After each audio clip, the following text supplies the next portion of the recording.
questões científicas para entrar mais uma questão humana, propriamente dita, nesse momento. Aproveitar aqui também para saudar todos que estão nas redes sociais, que estão acompanhando o nosso trabalho nessa noite. Como eu disse, agradecer sempre a todos, agradecer a casa pela oportunidade, mais uma vez, de poder estar aqui com todos e todas. Bom, o tema, a missão da maternidade no exemplo de Maria. E, como eu disse, para mim foi um grande desafio começar a fazer um trabalho mais especificamente sobre Maria. Primeiro porque eu imaginava, para buscar esse material, só no próprio Evangelho propriamente dito, a gente vai ter um pouquinho mais de dificuldade, porque as falas diretas de Maria no Evangelho são poucas, se a gente observar. Ainda sejam extremamente representativas, mas são poucas. São cerca de 7 falas no Evangelho. Falas diretas a ela, alguém conversando com Maria, são cerca de 8. E mais 3 a 4 citações a Maria.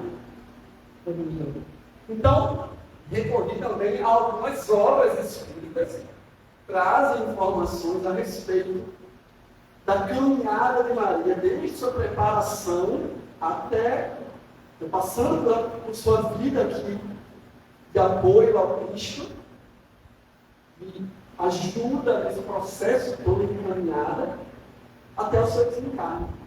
Tá? Então, eu trouxe aqui basicamente alguns trechos dessas obras para a gente ir conversando e entendendo um pouco dessa caminhada de Maria. E percebam, o fato de existirem poucas citações, poucas falas, como eu disse, não diminui a representatividade de Maria do ponto de vista da sua história e do ponto de vista da sua importância para todos nós. Tá?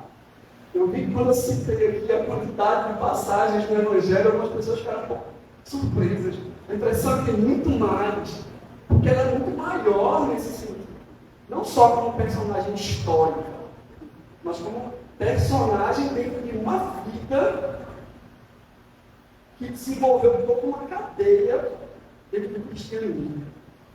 Uma cadeia de amor, uma cadeia de entendimento do que é a maternidade, não só porque é a mãe de Jesus, que viria a ser o Cristo, mas os exemplos, dentro da sua simplicidade, os exemplos que ela trouxe para cada um de nós.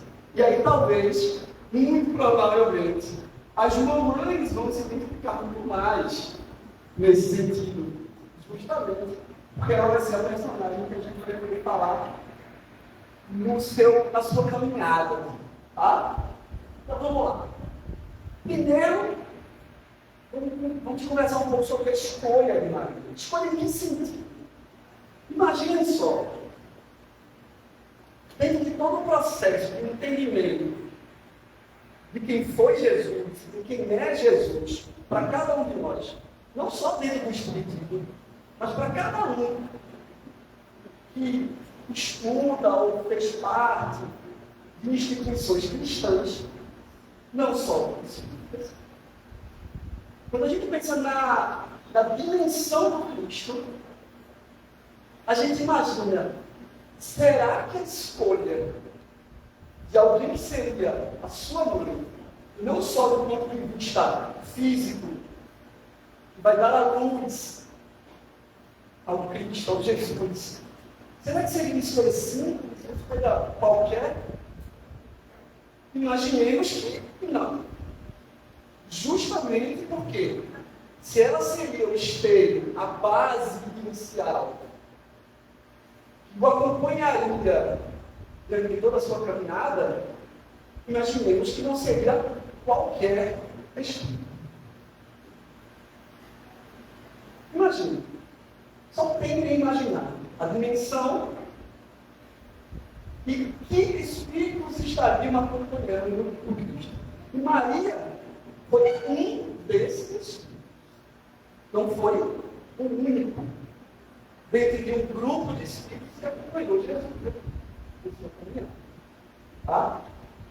Então, quando a gente chega no livro Maria de Nazaré, no Espírito de Miramês, tem algumas passagens super interessantes para a gente acompanhar. E aí, olha só, Maria foi escolhida no reino dos céus e depois chamada ao torneio da terra para cumprir o seu mandato, ou seja, a sua missão. Dentre tantos espíritos, ela a escolhida, e ela, na espiritualidade, antes ainda do seu encarnação, segundo a obra Maria de Nazaré, disse: Senhor, quando aceitei assumir todos os compromissos, e torno a vos afirmar que estou disposta a voltar à terra quantas vezes achardes conveniente, até que essa mesma terra vos conheça e se torne um reino de paz e uma escola de amor. Eu sou a vossa escrava, fazei de mim segundo a vossa vontade. Os espíritos nobres de seu reino a acompanharam desde a sua descida triunfal do abrir ao fechar os olhos no reino dos anjos. Então percebam que ainda antes de estar aqui fisicamente, o Espírito de Maria já nos traz a ideia do voluntariado, da disposição em estar presente para ajudar na melhoria do nosso progresso. Esse é um dos pontos iniciais. Maria disposta a fazer o que fosse necessário.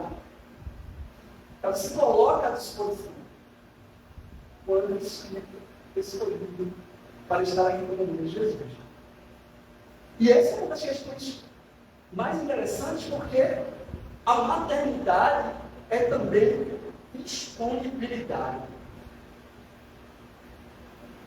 Se a gente imagina a maternidade na acepção da palavra, é alguém que está disponível para um outro ser. E não vai estar disponível só no momento que vocês nascem. Ela acompanha. Irmãos, me digam se essa sensação faz sentido. Esse acompanhamento, ele é até o fim. Porque veja, a gente vê já adultos, filhos conversando com suas mães.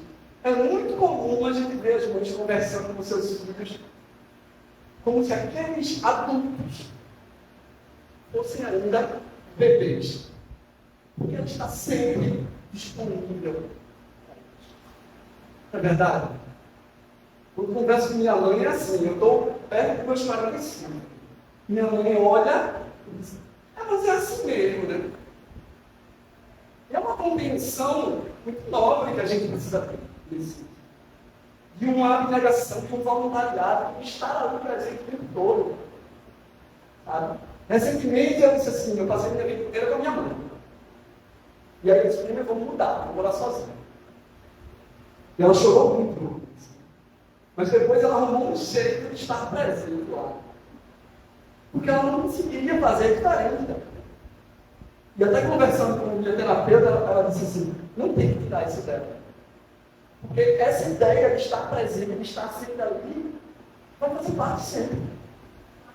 E essa é Maria já na demonstração em espírito de ser a mãe de Cristo. Primeiro ponto a ser considerado. Era um espírito de luz, no livro Religião dos Espíritos. Emmanuel nos diz: buscando alguém no mundo para exercer a necessária tutela sobre a vida preciosa do embaixador divino, o supremo poder do universo não hesitou em recorrer a abnegada mulher, escondida num lar apagado e simples.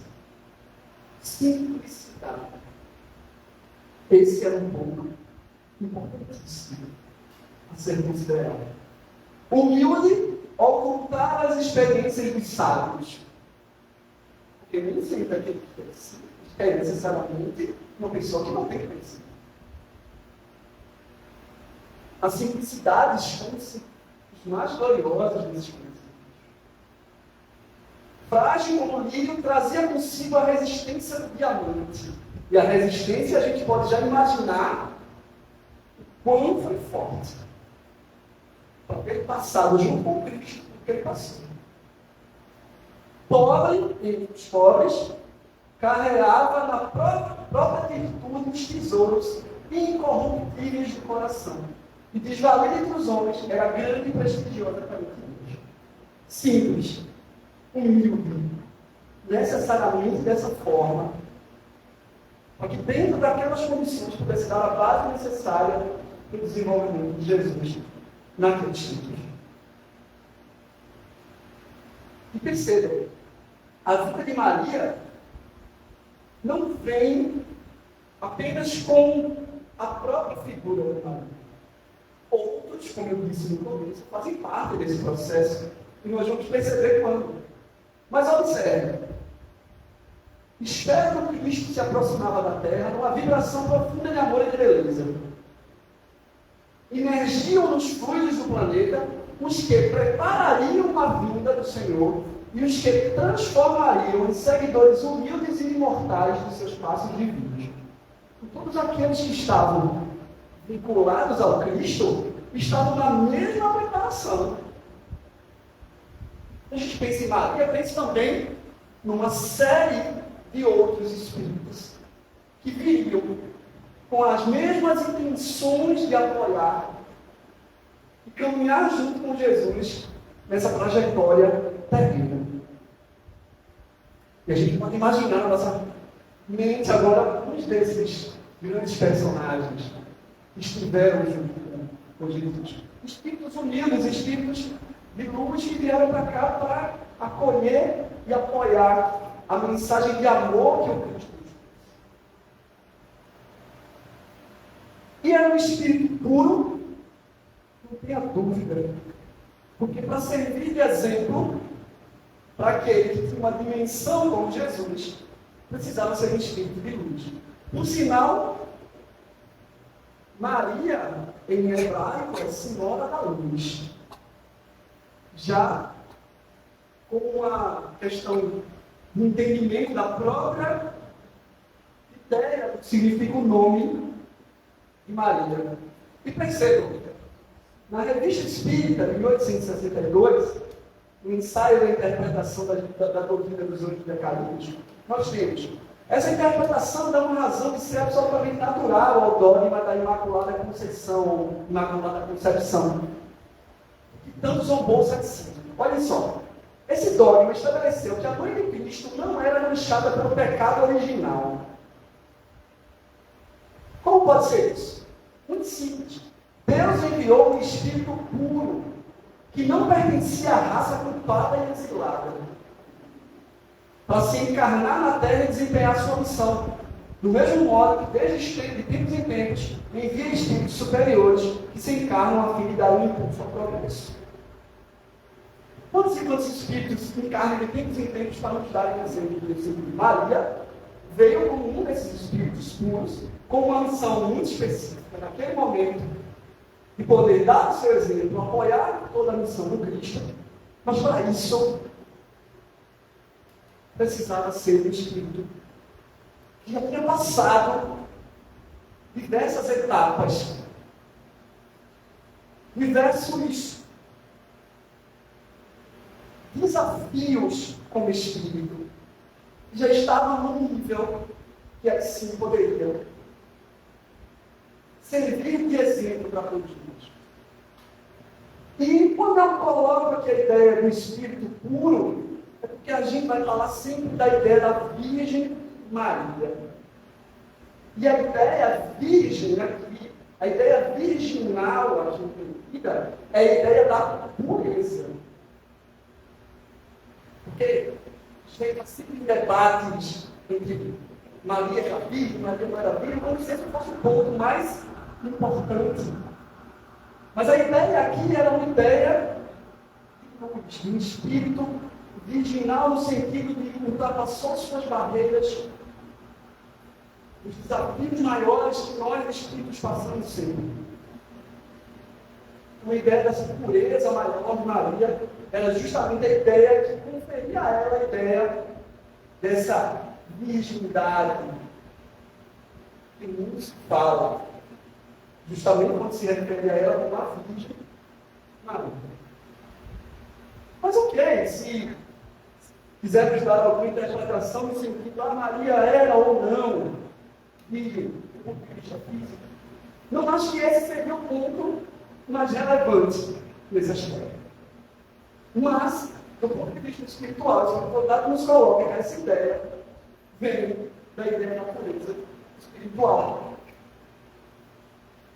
E quando chegamos no encarno de Maria, algumas informações só para a gente ter um contexto da época. Era filho de pais judeus, nascida ali cerca de 18 a 20 anos, não se tem a ideia, a data precisa. 18 a 20 anos antes de Cristo, na Galileia, possivelmente casou ali por volta dos seus 14 anos, mas também não existe uma data precisa, um tempo preciso. Por que 14 anos? Porque tradicionalmente os casamentos eram muito cedo naquela época. Porque muito cedo era muito comum. A infância vivida em Nazaré e uma educação religiosa tradicional.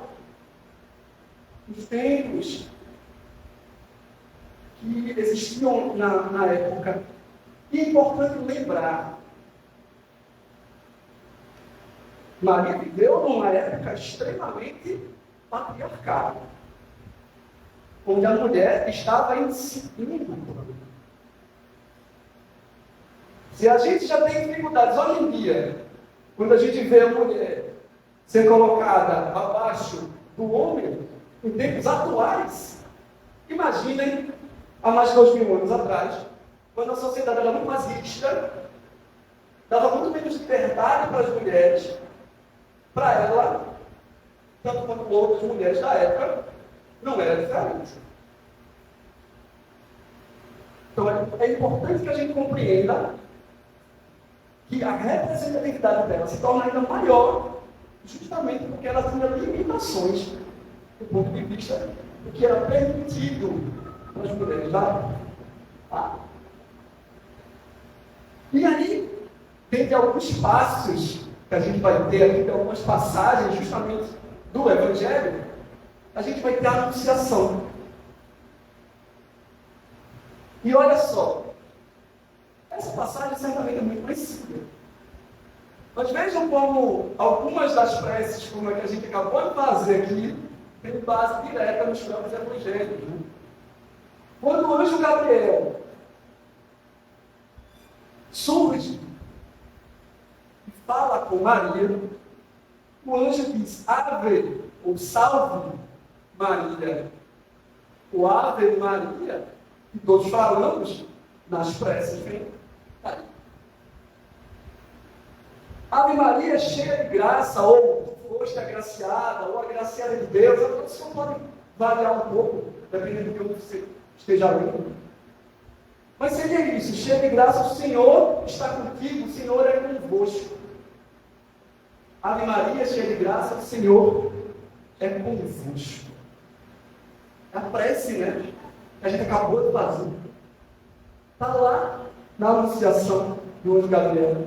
E ele diz, e ela, claro, naquele momento, imagine uma jovem, ainda tímida, muito simples, muito humilde, se assusta. Né? Ah, mas ela não tinha ainda o entendimento. A gente, muitas vezes, está em estudos, se assusta com um monte de coisa.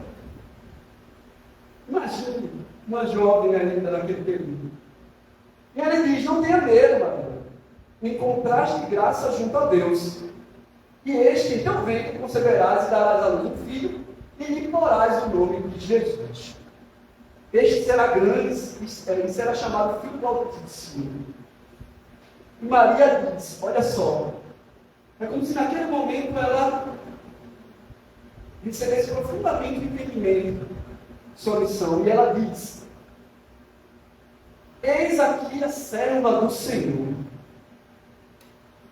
Faça-se em mim segundo a tua palavra.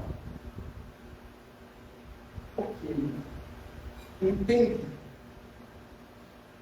Respira fundo, ainda que amedrontada, mas eu compreendo. Isso se conecta, inclusive, com o que a gente acabou de ver no próprio planejamento de Maria, das obras espíritas que citam esse momento. Quando ela diz que está disposta e se voltaria a voltar à Terra para ajudar nessa caminhada. E ela diz, faça-se em mim segundo a tua palavra. E olha só, eu falei aqui para vocês, a sociedade era patriarcal. Por que não falar com o pai? E sim com ela. Perceba a dimensão de Maria. A espiritualidade sabia a quem se dirigia naquele momento. Era um espírito puro, um espírito de luz, um espírito que se voluntariou entre tantos espíritos a ser a mãe de Jesus. Ah, mas existem outras situações em que aconteceu de outra forma? A prima de Maria, Isabel, eu vou passar para uma passagem para a gente ver também, que daria a luz a quem? A um espírito dentre aqueles que no planejamento viria, que é João Batista. Prima de Maria. Quando houve a revelação que ela ficaria grávida, a revelação foi ao pai de Isabel, Zacarias, não a Isabel. Percebem que existe uma diferença. Isso.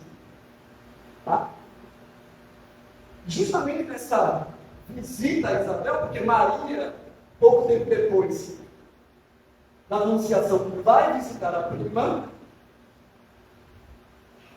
e a passagem do Evangelho de Lucas é muito interessante nesse livro. Olha só, naqueles dias, levantando-se Maria, foi apressada das montanhas a uma cidade de Judá.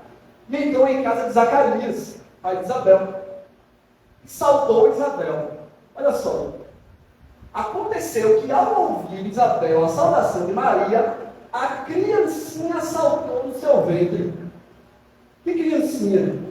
O filho que Isabel esperava, João Batista. É como se já reconhecesse ali. Sabe aquela coisa de, opa, estamos juntos aqui, né? Estamos chegando, viu? Estamos chegando. Vamos chegar junto aqui. Né? E Isabel foi cheia do Espírito Santo e exclamou com grande voz e disse, olha só mais uma vez o trecho da prece. Bendita és tu entre as mulheres. E é bendito o fruto do teu ventre. E de onde me provém isso a mim? Que venha visitar-me a mãe do meu Senhor. Pois eis que ao chegar aos meus ouvidos a tua saudação, quando Maria chegar lá, e Isabel ouve Maria chegando, a criancinha saltou de alegria no meu ventre. João Batista. Bem-aventurada que creu, pois hão de cumprir as coisas que da parte do Senhor foram ditas. Uma ordem de espíritos chegando para criar um ambiente de mudança com a chegada do Cristo. E Maria acompanhando de forma muito humilde, simples, digna. Não aparecia nem no Evangelho direito. Imagine. As passagens que estão aqui, algumas são de obras que são escritas, mas que não são exatamente trechos do Evangelho, algumas, como o Evangelho de Lucas, sim, que é o que mais aparece. Maria. E algumas dessas passagens vão ocorrendo e informações vão sendo trazidas para Maria. Como, por exemplo, na apresentação do templo. Quando as crianças nasciam, pela tradição da lei mosaica, elas precisavam ser apresentadas no templo. E, nesse tempo, havia um doutor da lei chamado Simeão. Simeão abençoou a criança e disse a Maria: esse menino foi escolhido por Deus, e Simeão já esperava esse Messias. Ele achava, inclusive, que ia se encarnar sem ver a chegada do Messias. E ele diz: esse menino foi escolhido por Deus, tanto para a destruição. Você imagina uma mãe ouvir isso lá atrás? Tanto para a destruição como para a salvação de muita gente em Israel. Respira fundo, entende que você será muito necessário. Ele vai ser um sinal de Deus, disse Simeão. Muitas pessoas falarão contra ele. E assim os pensamentos secretos delas serão conhecidos. E aí ele disse a frase que eu acho que sem dúvida doeria em qualquer mãe. Quando a você, uma espada afiada atravessará a sua alma, como uma predição das dores que Maria sofreria mais à frente do mundo. E aí é preciso ter muita resignação, entendimento de sua missão, entendimento da dimensão do seu filho, o que ele representaria para um povo, para que ela pudesse aceitar tudo isso que estava sendo dito. Era muito difícil, era muito duro ouvir isso. Agora, imagine se eu ouvir: quando você, uma espada afiada, atravessará a tua alma. Algo muito forte. Então, é como se cada vez mais uma nova camada fosse sendo trazida dentro dessa missão.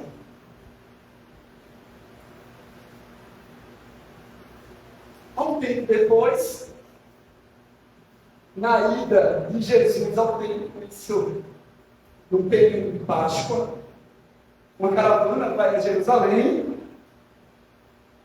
Jesus vai com todos, em determinado momento a caravana volta, né? Mas Jesus não volta. E fica lá, em Jerusalém.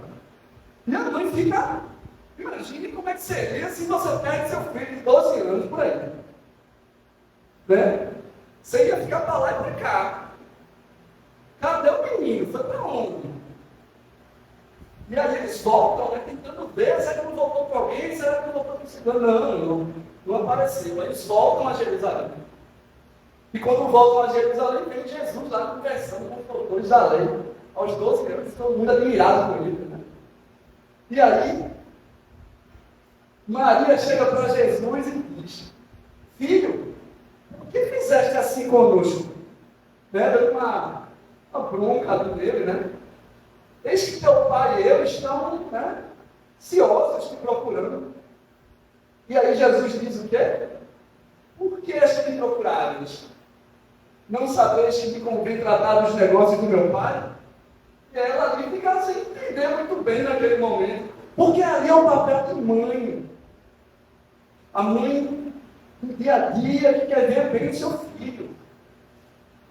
Ali não veio Maria na sua missão maior. Entenda, ela estava aqui encarnada, passada pelos desafios que todos nós passamos. Ainda aqui, numa evolução diferente da nossa. Se fosse para mim, sem ter que passar pelos desafios, não seria o exemplo dado. Então ela teria que, claro, dentro de questões ligadas à sua evolução, ela tinha um outro processo, estava num outro nível. Mas naquele momento ela era a mãe, cuidando do seu pequeno, que tinha se perdido ali. Então, é a mãe cuidadora, a mãe acolhedora, a mãe que não quer ver o seu filho aí, de alguma maneira, sendo algo de sofrimento naquele momento. Eu imaginaria que talvez ele tivesse medo, assustado, algo do tipo. É importante a gente perceber que ela tinha todas as características de uma mãe, todos os cuidados que qualquer mãe teria, uma mãe que ama seu filho. Daí, a gente perceber a ideia da mãe que acolhe, que abraça, que ama, que cuida o tempo inteiro, independente de sua idade. Mais uma camada a ser incorporada dentro da passagem de Maria aqui dentro de nós.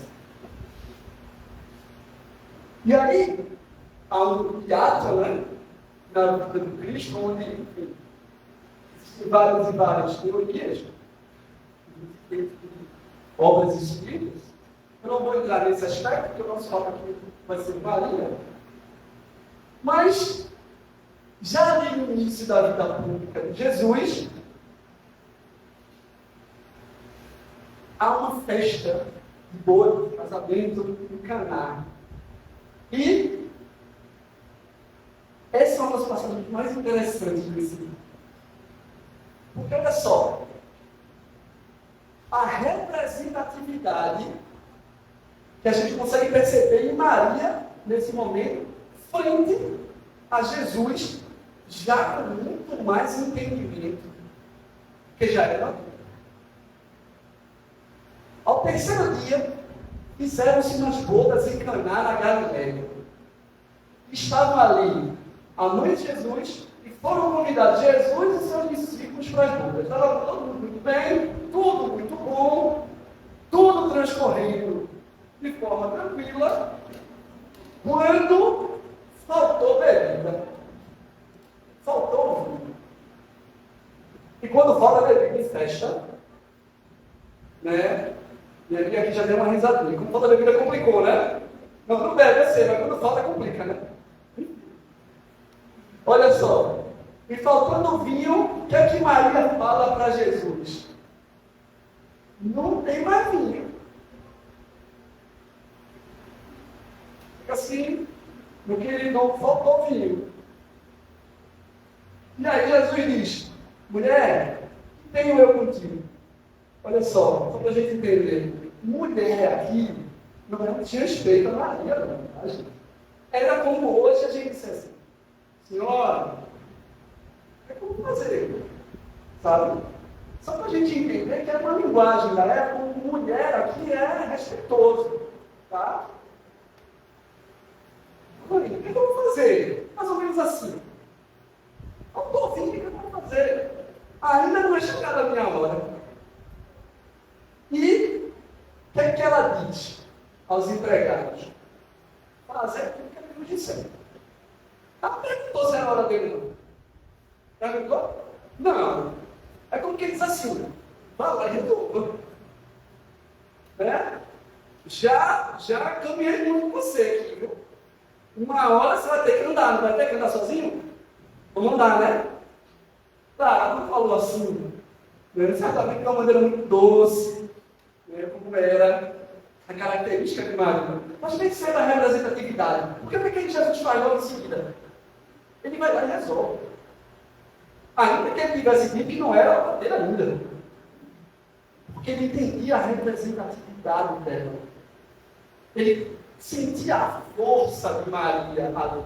Ou o espírito Maria naquela hora. Um espírito evoluído, um espírito que veio junto para ajudá-lo nesse processo. Então ele fala, opa, o quê? Além de mãe, vou respeitá-la e vou atendê-la. Estou atendendo também aquele espírito evoluído, um espírito que avança, que está no mesmo processo que eu aqui. Então ela diz, fazer o que ele disser. Porque eu sei que ele vai resolver na cabeça dele, eu sei que ele vai. Estou dizendo, então vá, pergunta para você. Você é como evangélico, isso é uma aula simples. Não tem muita Então escolhe tanto assim, não faz um texto enorme para dizer a ele o que ele tem que fazer. É como se ela desse pitadas.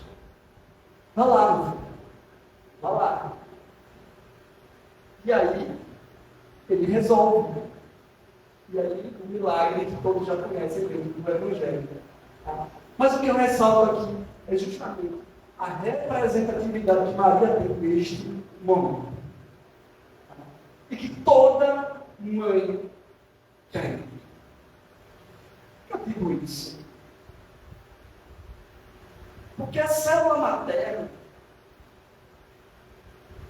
uma vez eu ouvi isso do professor Mário Sérgio Cortella.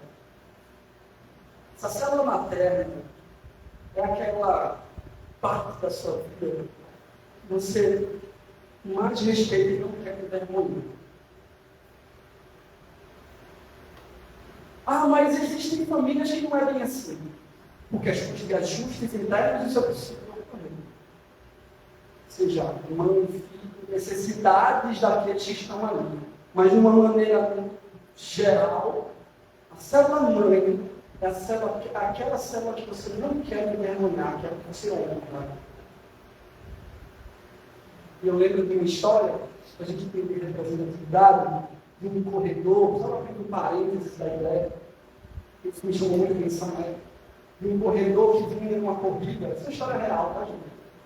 E o espanhol, ele estava em segundo lugar na corrida, e à frente dele tinha um corredor da África. E aí o corredor, já perto da chegada, alguns metros da chegada, achou que já tinha ganho a corrida. E ele parou a correr. E aí o espanhol que vinha em segundo atrás, disse a ele, não, você não chama ainda não, continua mais um pouco ali na frente da chegada. E aí ele chegou e foi acompanhando o africano, ficou em segundo lugar. E aí alguém questionou ele, por que você não ganhou a corrida? Porque não era para ele tinha mais medo do que estava na minha frente. Sim, mas ele errou o caminho. Você não tem culpa disso. Isso ok. Mas qual era o mérito que eu tenho? O que aconteceria à noite sozinho comigo, no meu quarto, quando eu pensasse no meu mérito? E aí ele diz a frase que eu guardei até hoje. Ele diz, o que é que minha mãe ia pensar? É aquela que você não quer envergonhar. Você quer ter orgulho de você. É essa representatividade que Maria nos traz. Aquela que Jesus tinha muito orgulho, e dignificava e honrava. E é claro que nessa vida pública, em determinado momento, o Cristo vai passar por toda a sua vida. Também acompanhado por Maria. Ainda que ela quisesse intervir, mais uma vez, entendamos que ela vivia numa sociedade em que a mulher é extremamente amarrada. Então, ainda que ela quisesse intervir, ela não conseguia. Naquele momento, Jesus já não tem seu pai, já tinha falecido. Só tem Maria. E, claro, todos aqueles que o acompanhavam. Mas, do ponto de vista familiar, era ela que estava ali. E, justamente por estar ali, ela viu todo o processo das dores de Jesus. E mais uma vez, qual mãe conseguiria conviver com as dores do seu filho sem se abater junto? Só a gente parar para pensar. Eu não sou uma mãe. Mas quem é pode falar isso melhor que eu. Porque a gente vê muito no nosso dia a dia tantas e tantas dores que muitos de nós passamos, que a primeira que vem a socorrer é a mãe. Nem que seja, eu não consigo me até ali, mas eu como é que você está? Não consigo mais caminhar, mas como é que você está? Você está precisando de alguma coisa? Mesmo que ela não consiga fazer. Mas ela sempre ali, junto, o tempo inteiro, sem soltar a mão. E foi isso que Maria fez na vida dela. Ela nunca soltou a mão do Cristo. Em algumas obras, como a obra Boa Nova, do Espírito Humberto de Campos, a gente vai ter alguns trechos que demonstram essas dores. E olha só, junto da cruz, o vulto agoniado de Maria produzia dolorosa e indelével impressão. Com um pensamento ansioso e torturado, olhos fixos no madeiro das perfídias humanas. A ternura materna regredia ao passado e as amarguradas recordações. Ali estava o filho bem-amado na hora extrema. Tentar ler hoje é tudo. A gente pensa. Né? Que a gente se coloca naquela posição. Saber que você não pode fazer nada. Eu fico pensando, por exemplo, em alguns dos nossos irmãos, por exemplo, que estão presos, por exemplo. Quanto é o sofrimento de uma mãe? Ao ver o seu filho preso, sem que ela possa fazer nada do ponto de vista de mim. Como é que eu posso agradar essa coisa? Eu tenho uma visita, ok, mas da vontade dela seria, como é que eu elimino tudo isso? Como é que eu sinto isso por você? Muitas vezes é essa a ideia, né? Da mãe se colocar na posição da dor do filho. Isso é muito forte. E, mais à frente, seu coração rebentava em tempestades de lágrimas irreprimíveis. Contudo, no santuário da consciência, na ideia interna de quem era Maria, como um espírito evoluído em sua missão, repetia a sua afirmação de sincera humildade: faça-se na escrava a vontade do Senhor. Mais uma vez, Maria se colocando à disposição de fazer aquilo que precisasse ser feito. E observem que essa é uma das passagens mais duras. Que é que uma mãe vê seu filho morrer na sua frente. Isso é muito doloroso. E quando ela o recebe depois de retirado da cruz, tem uma obra belíssima chamada Pietà, escultura belíssima. É justamente o Cristo nos braços da mãe quando é retirado da cruz. É uma das obras mais bonitas assim, da arte. Embora seja uma obra de dor, de uma história que a gente sabe que um cristão até hoje mexe demais. Muitos aqui provavelmente já foram a Nova Jerusalém ver a Paixão de Cristo. Provável. Ouviram pela TV aqueles trechos que muitas vezes são colocados. Ouviram um filme, Paixão de Cristo, diversas versões aí. Talvez das mais figuras do Mel Gibson, assim. E todos aqueles momentos ali, mesmo sabendo que aquilo ali é uma peça, um filme, é tocante. Ainda que a gente não tenha participado, pelo menos com a ideia consciente de estar ali. É tocante, viu? Todo aquele momento de flagelo que o Cristo passa. Mas a mãe é flagelada junto com ele. Um flagelo de alma. Difíceis. Mas ela tinha entendimento. Porque diz: faça sua vontade, sua coisa serva para isso. E aí, uma nova missão é dada a Maria. Porque o Cristo ainda na cruz, vendo a sua mãe ali, e também o discípulo, que ele muito amava, João, disse a ela: mulher, mais uma vez, Senhora, mãe, respeitosamente, eis aí o teu filho. Depois disse ao discípulo, eis aí a tua mãe. E desde aquela hora, o discípulo a recebeu em sua casa. Primeiro porque o Cristo sabia que ela estaria só naquele mundo. Porque muito se fala sobre a ideia de irmãos de Jesus. Né? Mas essas comprovações elas não são exatamente concretas para todos nós.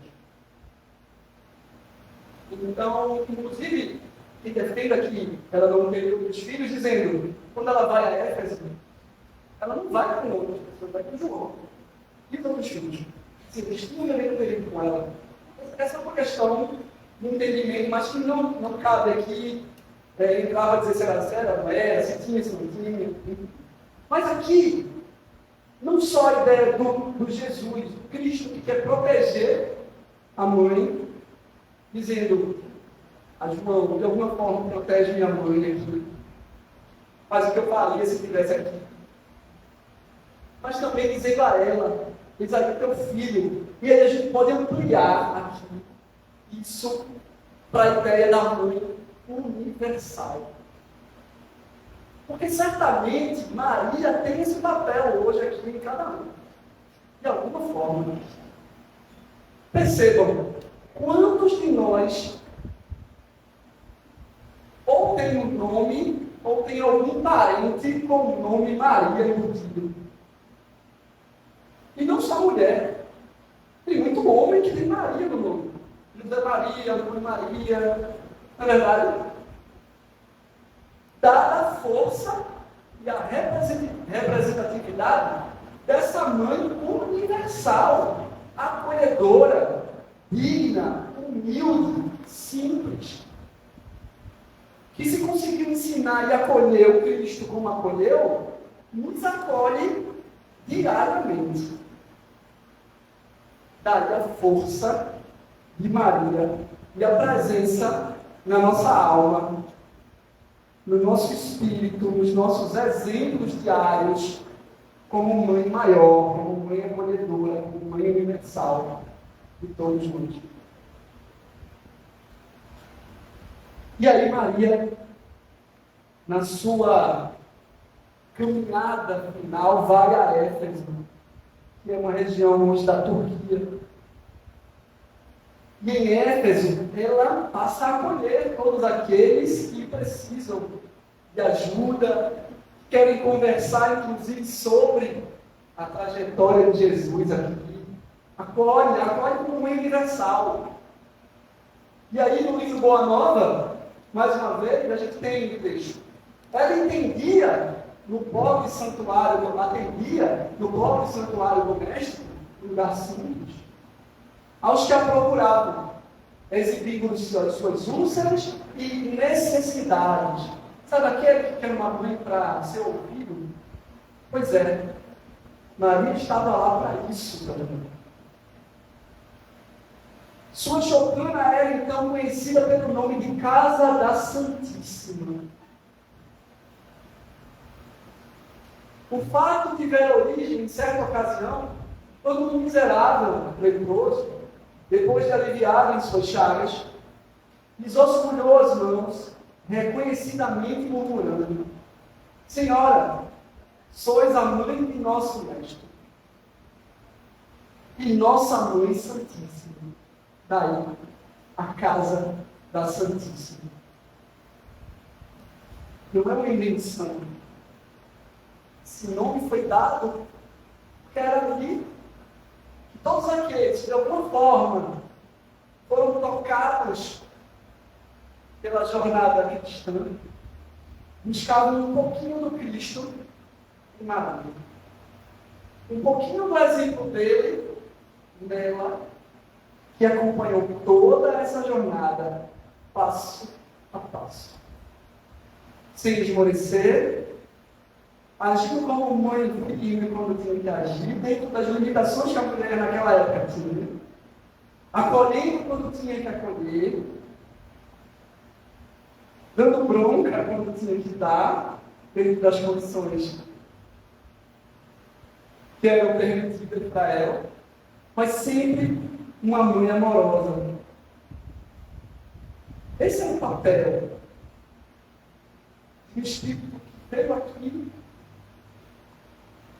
tem todo um processo evolutivo, num nível altíssimo, mas se colocou simples e humilde na posição como lá, abaixo do Cristo, porque sabendo que ele era que faria todas as mudanças que o mundo precisava naquele momento. E em determinado momento, quando se aproxima já o desencarne de Maria, quem veio para dizer a ela sobre o retorno à vida espiritual? Quem é que vocês imaginam? Exatamente ele. O próprio Jesus. Vem dizer a ela que chegou a hora de ela voltar ao mundo espiritual, que a jornada dela já tinha terminado. E que ela viria para ser a rainha do mundo espiritual. E ela ainda, com êxtase, passa alguns dias até desencarnar. E quando a espiritualidade vem conduzi-la ao mundo espiritual, ela ainda diz: ainda não. Eu ainda preciso ver os meus. E pede para voltar Jerusalém, para ver as pessoas que ainda estavam lá, os seguidores de Cristo, muitos perseguidos, muitos presos. E cita-se que ela chega uma jovem nos porões das prisões romanas e diz a ela para alegrar-se e cantar. Que aquilo representaria tudo aquilo que o Cristo representou para todos. O amor, a sabedoria, a humildade, a força, a resiliência. Cada um de nós aqui tem, diariamente. Talvez passemos por dificuldades muito grandes aqui. E a gente busca forças, muitas vezes, nessas figuras centrais, como nossas mães, além dos exemplos maiores de Jesus na nossa vida. E aí ela retorna ao mundo espiritual. E aí essa trajetória de Maria encerra-se dentro daquele ciclo. Mas continua aqui, terminando cada um de nós. Senão, por que estaremos falando desse tema, nesse texto? Se não fosse a representatividade dessa figura não só histórica, como grande poder espiritual que tem na nossa vida. E aí, para encerrar, eu queria contar uma historinha, porque eu estava estudando sobre esse tema e surgiu um vídeo para mim. As coisas surgem assim, às vezes, para mim, de uma maneira parece aleatória, mas eu nunca acho que é. Sempre tem sentido. E aí era um vídeo do Paul McCartney conversando com um jovem. E ele contava que no final da década de 60, ele estava muito atribulado, teve dificuldades. E aí um dia, ao dormir, teve um sonho. E nesse sonho, ele encontra a mãe dele, falecida há algum tempo antes. E eu não sabia que o nome da mãe do Paul McCartney era Maria. Maria Patrícia McCartney. E aí ele disse, no sonho, ele dizia que certamente era um encontro espiritual forte. Ele dizia: mãe, eu estou muito atribulado, estou com muitas dificuldades. É fácil. Como a gente pediria um conselho à nossa mãe quando a gente tem dúvida de alguma coisa. Né? E Maria diz: meu filho, calma, com paciência. Deixa estar. Deixa o tempo passar. As coisas vão melhorar. E aí, ele tem uma música muito conhecida, entre todos aqueles que gostam de cultura sertaneja, chamada Let It Be. E eu trouxe uns trechinhos aqui para a gente encerrar. Eu não trouxe a música, mas depois vocês podem ouvir. Mas certamente vocês conhecem.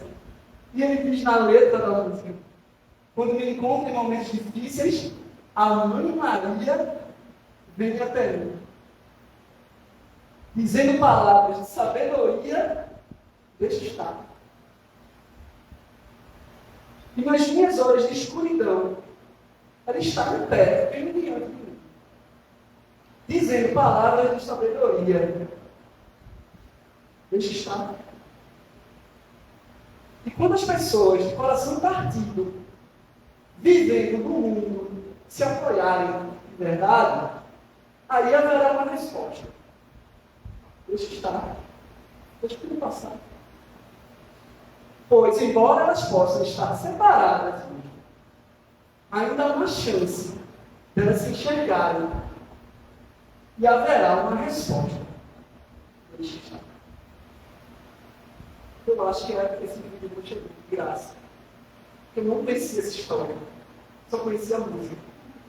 Mas a mensagem foi tão bonita que eu achei que ela poderia fazer parte desse momento. Então, quando vocês ouvirem essa música mais uma vez, lembrem que é uma mensagem de uma mãe para um filho que naquele momento estava muito atribulado, que precisava de um apoio, de um sonho, de amor.